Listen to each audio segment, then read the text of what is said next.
The term the lost generation came from a statement, all of you young people who served in the war. You are all a lost generation, writer Gertrude Stein said to a young Ernest Hemingway in the years after World War I.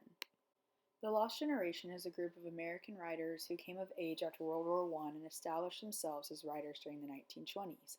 Some of these writers include F. Scott Fitzgerald, E. Cummings, Ernest Hemingway, Hart Crane, and many more.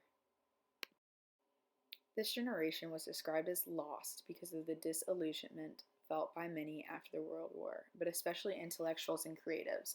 There was a loss of faith and a loss of traditional values that led many to who they were before the World War. Now, after the World War, many of these people found themselves in a constant, rebellious, and aimless outlook that was hard to even get out of, aka, they were lost. Now, a little about this generation and what makes these poems so significant.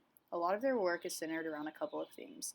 Most of these include writings related to World War I, society changing as a whole, an autobiography about the poet, or the death of the American dream. A lot of literary terms include imagism, symbolism, poem subject, free verse, and literary modernism.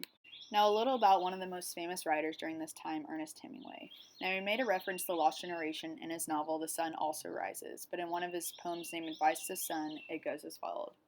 Never trust a white man, never kill a Jew, never sign a contract, never rent a pew, don't enlist in armies, nor marry many wives, never write the magazines, never scratch your hives, always put paper on the seat, don't believe in wars, keep yourself both clean and neat, never marry whores, never pay a blackmailer, never go to law, never trust a publisher, or you'll sleep on straw.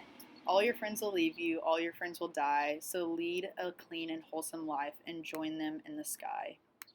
The poem was written right after the Roaring Twenties in the early 1930s, following Hemingway's flee from American life to Paris, France. He wrote this poem to his son about the harsh reality of the American life that he had faced so far. Hemingway is very blunt throughout this poem and spends no time using colorful words or creative tone. Overall, the poem is telling the reader not to follow worldly ways, but trust and live by morals and values that have been set in place.